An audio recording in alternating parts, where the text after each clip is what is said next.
good morning, good evening.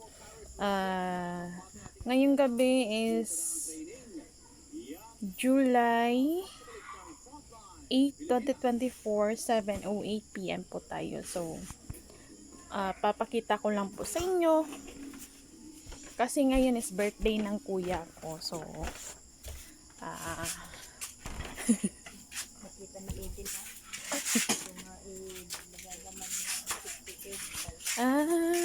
so yung kuya ko ang pinaluto ko kasi it's tawag niyan, birthday niya. So, birthday kuya. Yan. Birthday niya. Yan yung handa niya.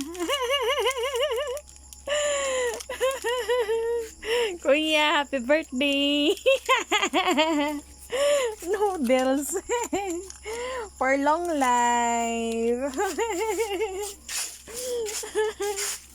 Happy birthday to you. Happy birthday. Yan. Yan lang yung handa niya ngayon. Kasi ngayon yung birthday niya. Yan. So, yan yung handa niya. Ulam pa namin. Hindi, chokes na. Kuya na.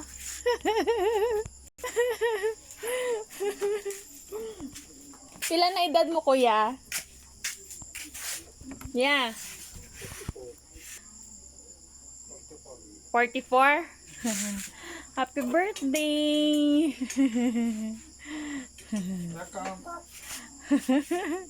Luto na. So, wala tayong trabaho. So, wala eh. Hindi natin mabigyan ng kahit konting handa ngayon. Kasi wala tayong trabaho. So, ito lamang po. Yan lang kaya. Wala eh. Tipid. Ika nga, tipid-tipid. Diba? Ayan, bye-bye. Salamat po. Pila na edad mo, kuya? 44 na siya ngayon. So, salamat naman at nakarating siya sa ganong edad. At saka naman maabot niya pa yung gusto niyang edad na ma-reach niya talaga. Good health naman po sa kanya. Yan. Kakain na siya kasi birthday niya. Kakain din ako. Yan ang ulam namin. Alam niyo ba yun? Ay, ang iyang ano.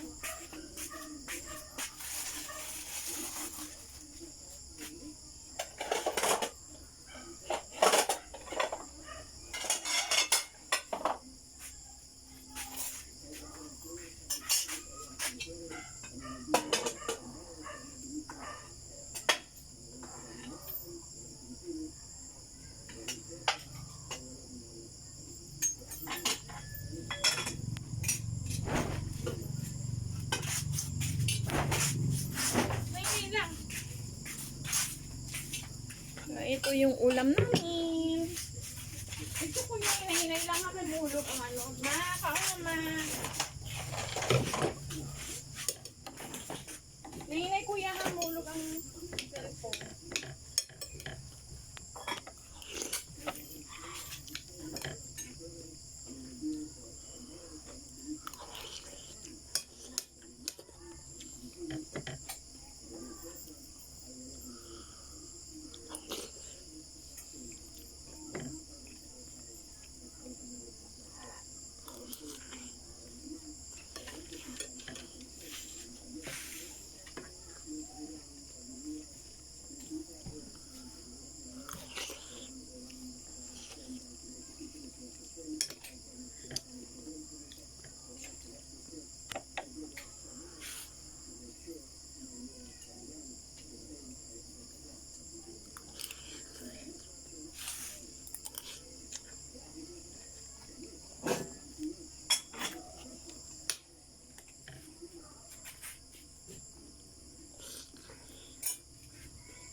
Yan lang yung kaya namin.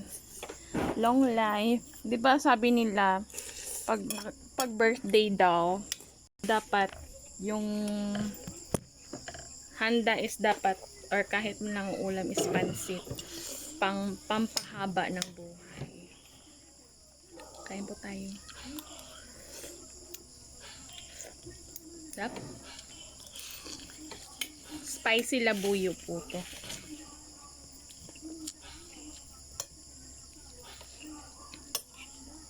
Ano kaya yung niluto mo, kuya? Ha? Ano kaya ini? Ano niya? Spicy lang po yun. Spicy na.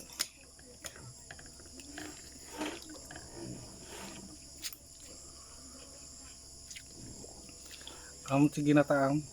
Ah?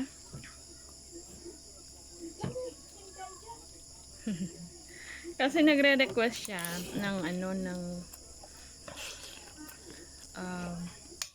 lugaw, bilo-bilo.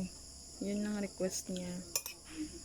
Eto, bilo-bilo. Pero mahaba lang siya. Ibang klaseng bilo-bilo.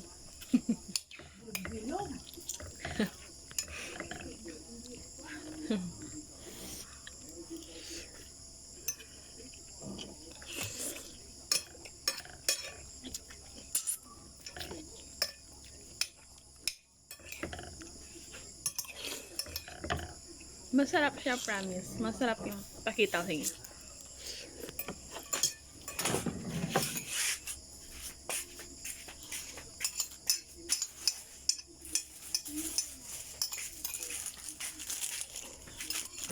Masarap po siya. Masarap po siya.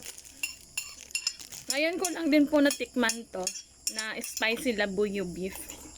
Masarap po siya. Iba kasi yung tinitikman ko. Mas masarap din po yun. Yung pancit canton na spicy calamansi. Yun po yun.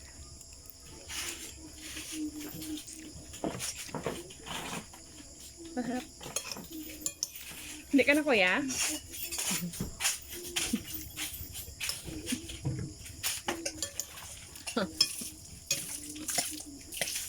Mainit. Mainit ang tao. Sino? Medyo manghang.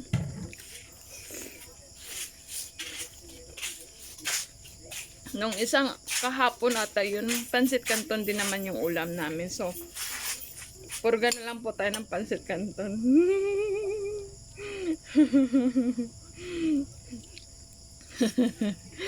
Masarap din naman po. Nilagyan ko ng ay plain lang pala. Wala akong malagay ng mga gulay. Kasi tinanggal ko yung kamuti, tapos doon hindi pa ako nakapagtanim. Ang problema ko kasi dito,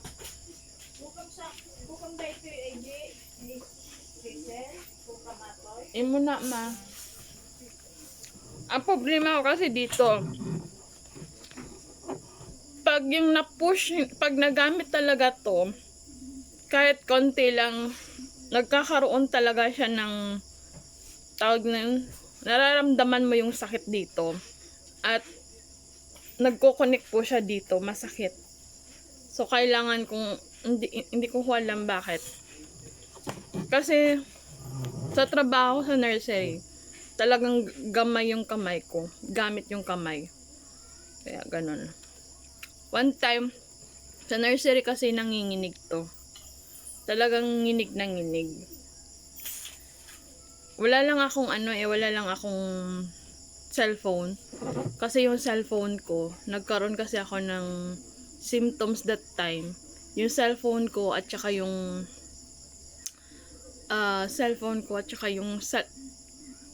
relo ko na kabibili ko lang na worth 800 plus real. Nagstay lang po siya. More than 1 month lang po. More than 1 month ata or 2 months lang. Nilagay ko po yung cellphone ko tsaka yung nilagay ko po sa basurahan, tinago ko po doon. Kaya yun. Pag uwi ko po dito, yung dala ko lang po is laptop at saka isang bag lang po. Kasi gusto ko na talagang umuwi. Kasi mas parang feel at home ako na mas hindi ako magkakasakit talaga. Parang hindi ako tutulad sa iba. Na pag uwi dito, ganun na. Kaya, tignan nyo po ako ngayon. Yung isip ko intact talaga. Sharp pa rin po. Nare-remember ko pa po. Yung mga lalaki na nagkaroon ng kasalanan sa akin na dinala ako. Yung teenager, remember ko pa po yung mukha niya. Yung last, basta meron akong 3 lalaking na remember ang mukha. Andito pa po sa isip ko hanggang ngayon.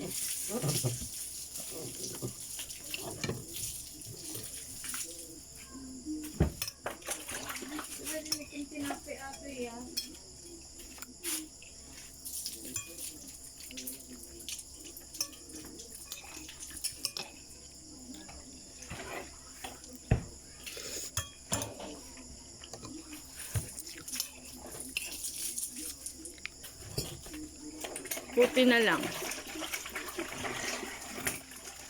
Buhay pa po ako. Hindi ko alam bakit buhay pa po ako hanggang ngayon. May purpose ang Panginoon.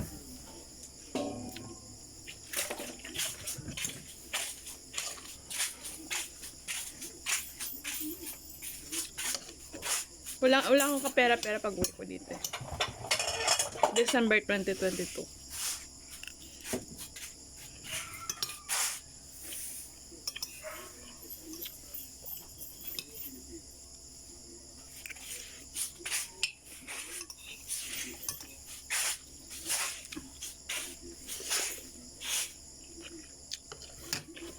Salamat po. Birthday niya po.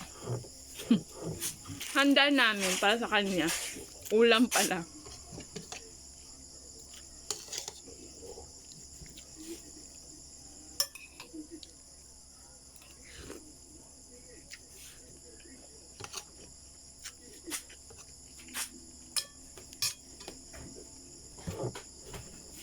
Naka-red pa yung lalaki.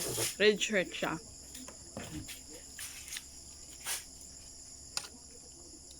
Yung katabi ko, yung damit niya dirty white.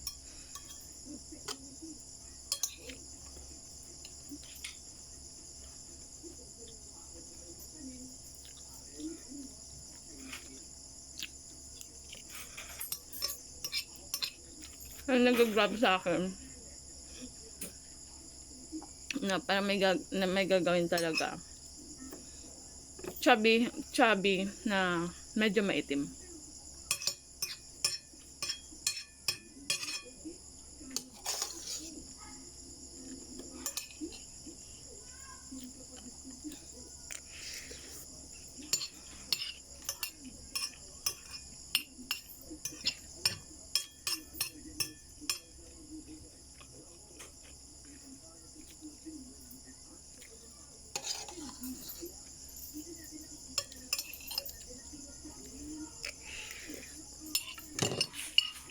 Galang mo. Tanggap na. Andiyan ang Panginoon. Babalik yan sa kanila. Alam ko, babalik yan sa kanila.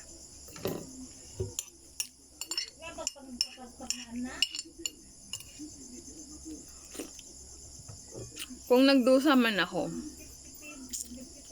dala-dala ko hanggang ngayon. Kung anong nangyari sa akin, ibabalik sa kanila. Wala man maniniwala sa akin. Tanong bakit hindi ka nagreklamo?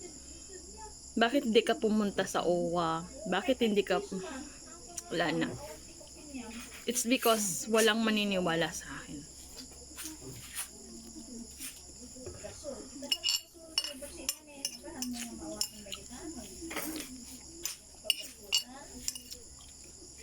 Daming problema eh. Daming nakisawsaw, nakikisawsaw. Kaya,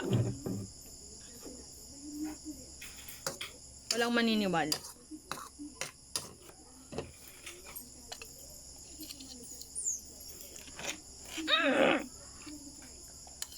Yan lang. Andiyan pa yun.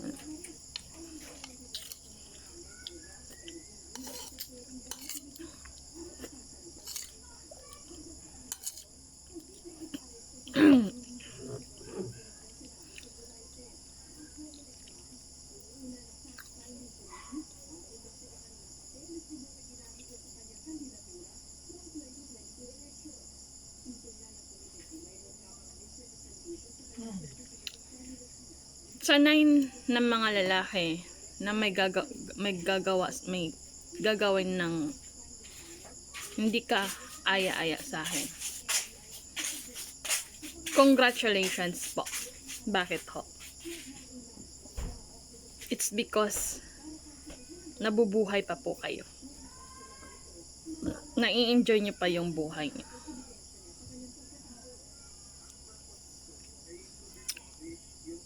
Sa tatlong lalaki sa isang kotse, congratulations din po. It's because nakakasama nyo pa yung pamilya nyo.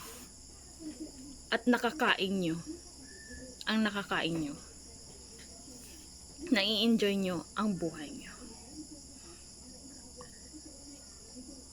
Pero andyan, naniniwala kayo, hindi ko ho alam na ang hirap eh.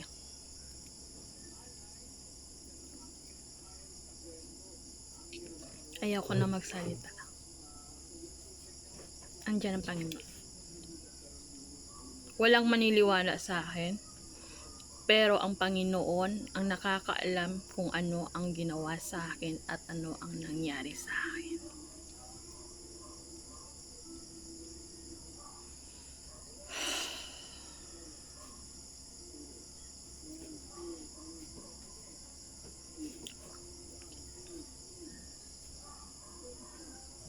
Siguro kung mahina lang ako, may nangyari na sa akin.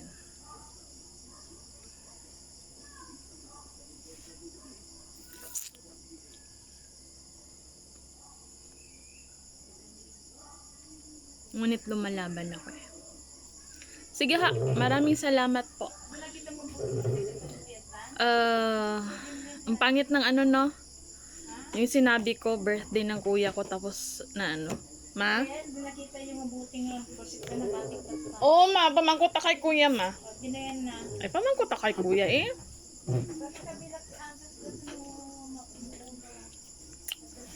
Ay, salamat. So,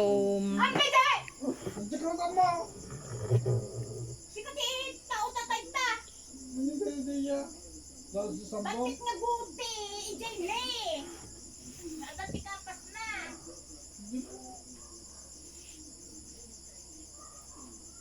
Ginayan na. sige na, salamat po. Si api kami sisir ta nakita ka mo pala inala. Nagagalit.